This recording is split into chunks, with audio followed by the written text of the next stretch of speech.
Hey guys, welcome back to my channel. This is going to be a part 1 of a patio makeover I'm going to be surprising my mum with for Mother's Day. In part 1, I'm going to be completely transforming these chairs. These chairs also came with a 2-seater couch in the same style, however the couch is a little large for the space, so I'm going to keep that for myself and we can restore it in a future video. I managed to score this set for free from trusty old Facebook Marketplace. I had to partly disassemble everything so it would fit in my car, so as you just saw, the chairs are in pieces. But that'll make the sanding process easier, so win-win. Once I got the chairs home, I jumped straight into it. I've only got 12 days to pull off this whole makeover, and these chairs are just one part of it. So yeah, the clock is definitely ticking. So first up, I removed the cushions from their bases. The amount of nails just in this piece of fabric is preparing me for what's to come. I wish I had the words to describe how much of a nightmare it was to remove this fabric. I've reupholstered my fair share of chairs, but this was hands down the worst thing I've ever encountered. It was layer after layer after layer of staples, and if I had to guess how many staples there actually were in these two chairs, I'd say easily over 5,000, and unfortunately I'm not even joking. By the end of it, my hands were wrecked. I was covered in cuts, scrapes, and blisters, and I actually had to take a day off after finishing this job just to recover.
I was honestly so relieved to be done with that nightmare of a job and move on to my other least favourite job of any restoration, which is the sanding.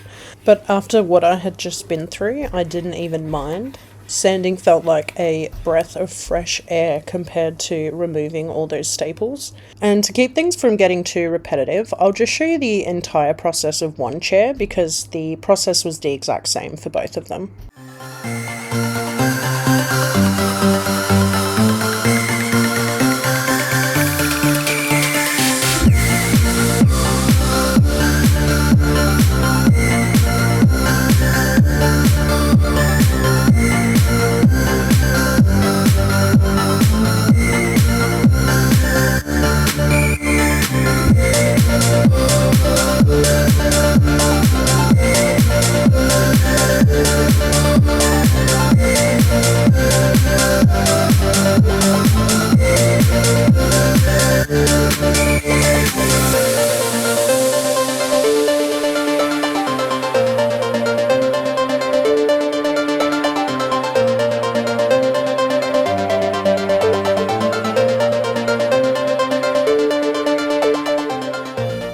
Once I was finished sanding all of the chair's pieces, I cut off all these old dowels and re-drilled the holes for some new ones.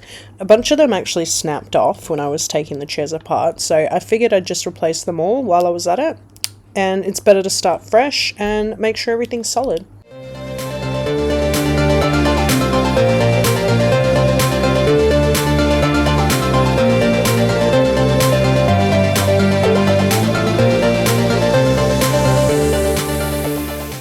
After sorting out all the dowels, I went in with some builder's putty to fill all the cracks and the dents. The putty's not stainable, which is kind of annoying, but it's way stronger than the regular wood filler, and since these chairs will be living outside, strength and durability is kind of what I need. This stuff dries super fast, like in 20 minutes it was rock solid. So once it had dried, I went ahead and sanded it all flush, and then I gave the whole piece a finish sanding up to 180 grit.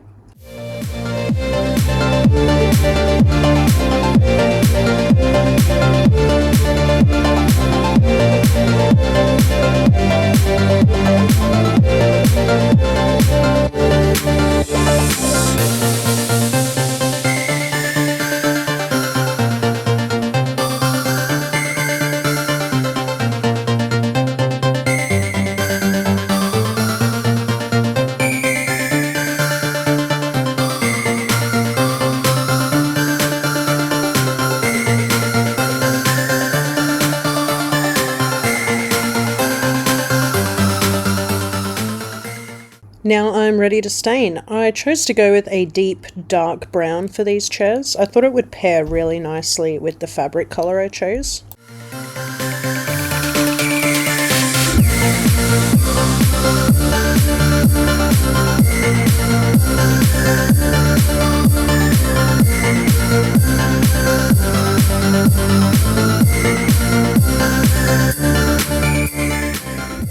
So I let those dry overnight, and now I'm ready to reassemble the chairs.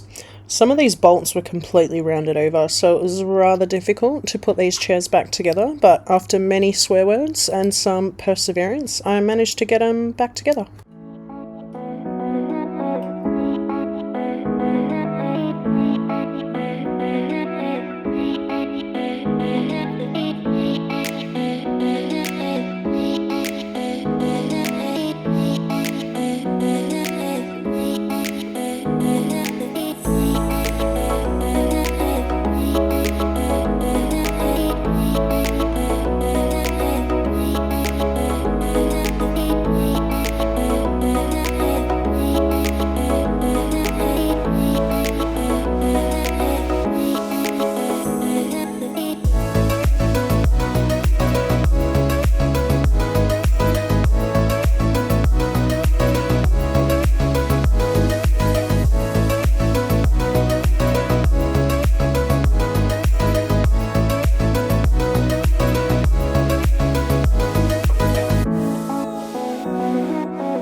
And here's how they're looking. Once the stain had dried, I moved on to finishing off these chairs with some hard wax oil. It really made these chairs come to life. They look fantastic so far, and I'm really excited to move on to reupholstering the seats.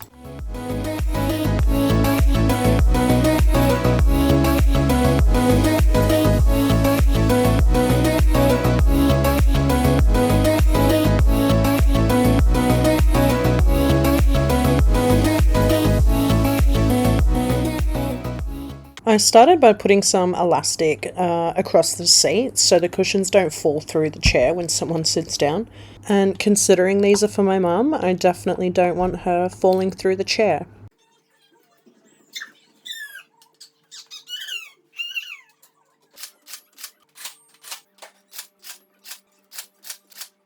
And now I'm reattaching the cushions to the seats. I did this so the cushion wouldn't slide around or move when I was putting on the fabric. The fabric I chose is such a nice colour. This isn't your typical fabric for outdoor chairs, however the patio area is completely undercover, so I don't really have to worry about these chairs getting wet or exposed to any elements or anything like that. Reupholstering the first chair literally took me 4 hours. I was just struggling a lot to get it perfect. So this is the second chair, and I took a different approach with this one. I wasn't super concerned about it being perfect this time. Over time the fabric will loosen and crease, so I wasn't too phased about a couple of folds here and there on the sides. It'll still look great. This whole makeover has been so stressful for me. I've been jumping back and forth all week between a few different projects, trying to get it all done in time, which I'm happy to report that I indeed did get it all done. And I even had a few days to spare, which means I get a well-deserved couple of days off. So thankfully, reupholstering this chair was actually the very last thing I had to do to complete all of the elements involved. In part 2, I'll be doing 2 small DIYs. I'm making a couple of tables from some broken stools and a small slab of wood, as well as making 2 wall planters, also from a slab of wood. Then we get to put all the elements into the space and give you guys a final reveal. So make sure you're subscribed and stay tuned for next week's video. It's going to be a good one, and I can't wait to share it with you. Thanks for hanging out with me today while I restore these worn out chairs. I'm happy as with how they turned out, and I'll catch you guys next week. Bye!